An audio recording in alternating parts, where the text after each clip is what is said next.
Red టీవీలో మీ వ్యాపార ప్రకటనల కోసం ఈ నంబర్ని సంప్రదించండి. Hello guys, welcome to our channel. This is Teja. ప్రస్తుతం మనతో పాటు సీనియర్ జర్నలిస్ట్ దాము బాలాజీ గారు. నమస్తే సార్. నమస్తే. సో కవిత కేసు వాదించడానికి ఇండియాలోనే టాప్ 5 అడ్వకేట్స్లో సిద్ధార్థ్ లోద్రా ఆయన కూడా కవిత తరపున వాదించడానికి వస్తున్నారని చెప్పేసి ఒక వార్త అయితే వెలుగులోకి వచ్చింది. గతంలో మనం చూసుకున్నాం, ఆయన చంద్రబాబు నాయుడు గారి కేసును కూడా ఆయనే వాదించడం జరిగింది. సో మరి ఇప్పుడు కవిత గారి కేసు ఎలా డీల్ చేస్తారనుకోవచ్చు? ఈరోజు కేటీఆర్, హరీష్ రావు, తర్వాత జీవన్ రెడ్డి, ప్రశాంత్ రెడ్డి, జాన్సన్ నాయక్ వీళ్ళందరూ కూడా ఢిల్లీ చేరుకున్నారు ఆల్రెడీ.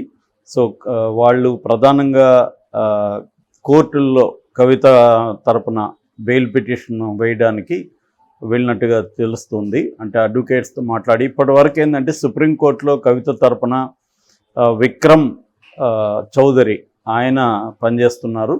బట్ ఆయన సరిపోరు దీనికి అని కేసీఆర్ రామోజీరావుని సలహా అడిగినట్టుగా చెప్తున్నారు.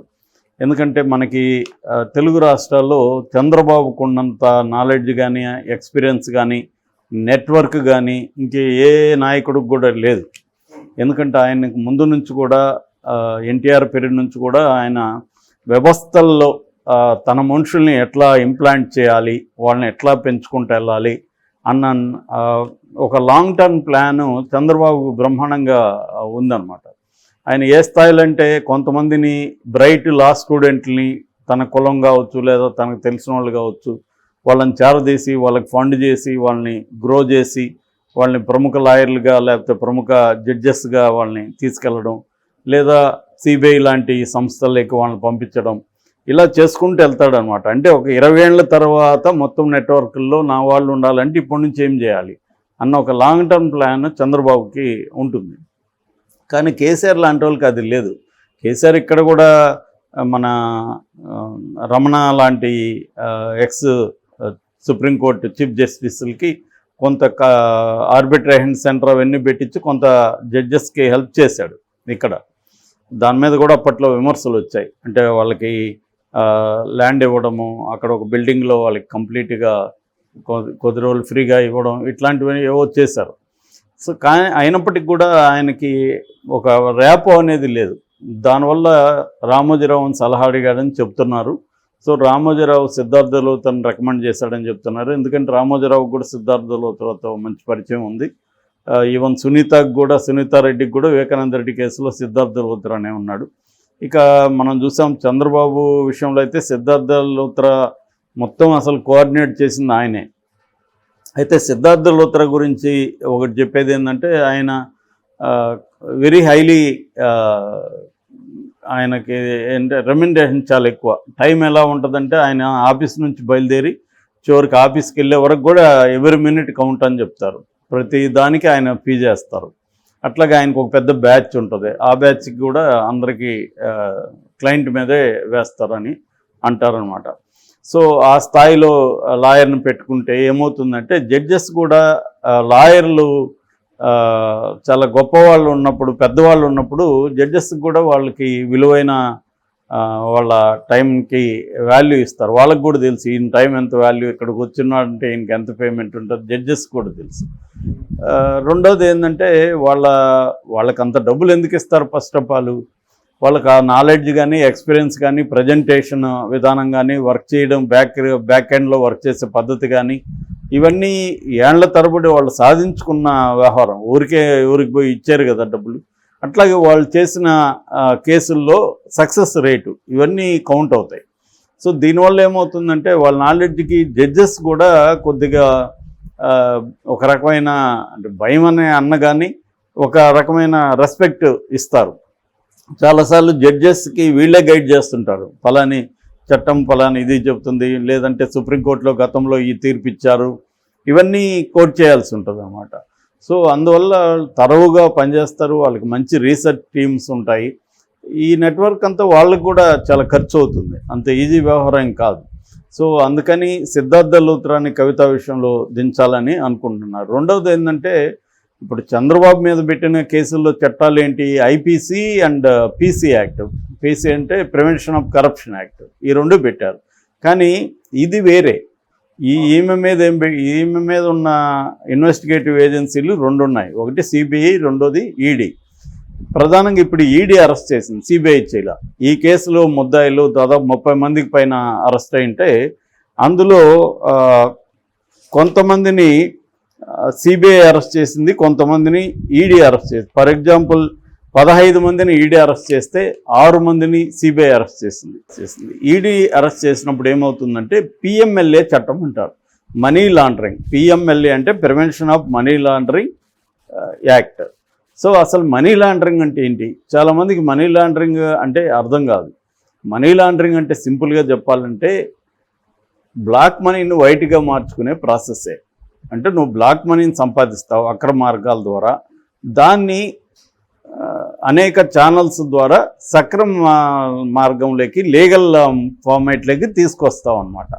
దీనికి పిఎంఎల్ఏ చట్టంలో 3 రకాల ప్రాసెస్లు చెప్పారు. ఫస్ట్ ప్లేస్మెంట్, అంటే నువ్వు ఎక్కడ ఆ డబ్బును సంపాదించడానికి ఎలా ప్లేస్ చేస్తావు. ఈమెం చేసింది, లిక్కర్ పాలసీ ఇప్పటి వరకు గవర్నమెంట్ ఉంది కాబట్టి దాన్ని ప్రైవేటైజ్ చేసి మాకిస్తే, అక్కడ వెండర్స్గా మాకిస్తే మేము దాంట్లో డబ్బులు సంపాదించుకొని దాంట్లో నీకు వాటా ఇస్తాం అనేది ఒక ప్లేస్మెంట్ చేసింది.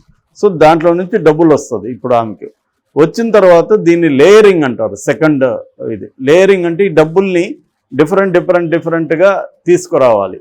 అది ఫర్ ఎగ్జాంపుల్ దాంట్లో వచ్చిన డబ్బుల్ని ఒక రియల్ ఎస్టేట్ దీంట్లో ఇన్వాల్వ్ చేయొచ్చు, అక్కడ పెట్టచ్చు, లేదా ఫేక్ ఇన్వాయిస్లు క్రియేట్ చేయొచ్చు. ఇప్పుడు చంద్రబాబు స్కిల్ డెవలప్మెంట్ కేసులో అదే ఆరోపణ, ఫేక్ ఇన్వాయిస్లు క్రియేట్ చేసామని. అంటే నేనేం నీకు సప్లై చేస్తున్నా కానీ సప్లై చేసినట్టు నేను ఇన్వాయిస్ ఇస్తాను, నువ్వు నాకు డబ్బులు ఇస్తావు సప్లై చేయడానికి. అట్లాగే కొన్ని క్యాష్ ఇంటెన్సివ్ బిజినెస్లు ఉంటాయి, అంటే దాంట్లో క్యాష్ ఇస్తేనే క్యారీ అవుతుంది, క్యాష్ అండ్ క్యారీ అంటారు. సో అట్లాంటి డైలీ క్యాష్, ఇప్పుడు ఫర్ ఎగ్జాంపుల్ కిరాణా లాంటి స్టోర్స్ ఉంటాయి, కొన్ని రకాల రీటైల్ గూడ్స్ ఉంటాయి, అందులో క్యాష్ ఎక్కువ కడుతూ ఉంటారు. సో కాబట్టి అలాంటప్పుడు అట్లా కట్టినట్టుగా చూపించడం, ఇట్లా రకరకాల పద్ధతుల్లో లేయరింగ్ చేస్తారనమాట. ఫైనల్గా ఇంటగ్రేషన్, ఆ డబ్బులంతా ఒక చోటుకు చేర్చి వీళ్ళు వైట్ చేసుకుంటారు. సో ఇది ఈ ప్రాసెస్ అన్నమాట. ఈ ప్రాసెస్ అంతా కలిపి మనీ లాండరింగ్ అంటారు. అంటే ఒక అక్రమ మార్గంలో డబ్బులు సంపాదించి దాన్ని వైట్. ఇంకొంత ఏముంటుంది, షెల్ కంపెనీలు ఉంటాయి, వీళ్ళే ఒక కంపెనీల పేరు పెట్టుంటారు, వీళ్ళ కంపెనీలకే వీళ్ళే డబ్బులు ఇస్తారు, అదేదో ఒక రకంగా కొనుగోలు. ఇప్పుడు ఫర్ ఎగ్జాంపుల్ అసైన్డ్ ల్యాండ్స్లో నారాయణ చేసింది అదే అని సిఐడి ఆరోపిస్తుంది. నారాయణనే ఒక 2 కంపెనీలు వేరే పేరుతో పెట్టి వాళ్ళ బంధువులను వాళ్ళని పెట్టాడు. నారాయణనే దాంట్లో కొన్నట్టుగా దానికి సర్వీసులు ఇచ్చినట్టుగా చేసుకున్నాడు, తన డబ్బుల్ని బ్లాక్ మనీని అట్లా పంపించుకున్నాడు. సో వీళ్ళే 4-5 కంపెనీ 10 కంపెనీలు పెడతారు. అట్లా కవిత వాళ్ళ హస్బెండ్ అనిల్కి కూడా దాదాపు 8 కంపెనీలు ఉన్నాయని చెప్తున్నారు. ఈ 8 కంపెనీల్లో ఈ డబ్బుల్ని పెట్టారు. అందుకని ఇప్పుడు అనిల్కి కూడా నోటీసులు ఇచ్చారు. అనిల్కి ఇచ్చారు, వాళ్ళ పిఏ రాజేష్కి, కవిత పిఏ రాజేష్కి ఇచ్చారు, వ్యక్తిగత సిబ్బంది 3కి కూడా ఇచ్చారు నోటీసులు. ఈ 3 ప్లస్ రాజేష్ ప్లస్ అనిల్ రేపు రమ్మన్నారు 5 మందిని. సో ఇది అనమాట పిఎంఎల్ఏ చట్టం అనేది వెరీ రిగరస్గా ఉంటుంది. ఎందుకంటే ఈ ఎకనామిక్ క్రైమ్స్ని టాలరేట్ చేయకూడదని సుప్రీంకోర్టు కూడా అనేకసార్లు చెప్పింది. పిఎంఎల్ఏ చట్టాన్ని 2002లో తీసుకొచ్చారు. ఇప్పుడు ఈ చట్టంలో సెక్షన్ 3 కింద ఈమె నేరం చేసిందనేది ఈడీ ఆరోపిస్తుంది. సెక్షన్ 29 కింద నోటీసులు ఇచ్చే అధికారం మాకుందని కూడా నిన్న కోర్టులో వాదనల సందర్భంలో ఈడీ తరపున అడ్వకేట్స్ అక్కడ చెప్పారు అన్నమాట. సో ఇది చాలా పకడ్బందీగా ఉంటుంది పిఎంఎల్ఏ చట్టం.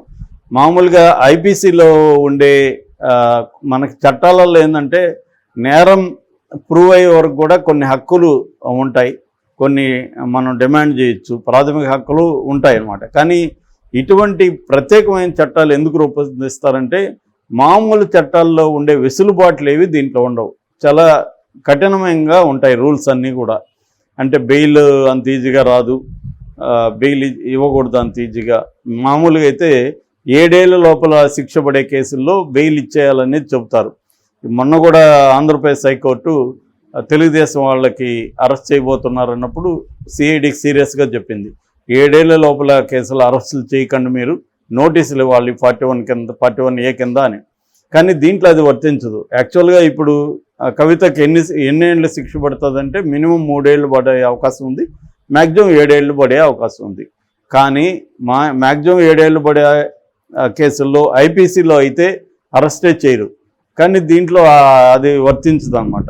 దీంట్లో అరెస్టులు చేసేయచ్చు. పిఎంఎల్ఏ చట్టం అనేది కొద్దిగా టఫ్ చట్టము. ఈ చట్టంలో నుంచి బయటపడాలంటే టాప్ లాయర్లు ఉండాలనేది కేసీఆర్ ఆలోచిస్తున్నాడు. అందుకనే కేసీఆర్ సైలెంట్గా ఉండి వీళ్ళని గైడ్ చేస్తున్నాడు. తను ఏంటంటే పెద్ద సర్కిల్ని కదుపుతున్నాడు, వాళ్ళతో తను మాట్లాడుతున్నాడు అనేది చెప్తున్నారు. మరి ఏం జరుగుతుందనేది చూడాలి. Okay sir, thank you so much.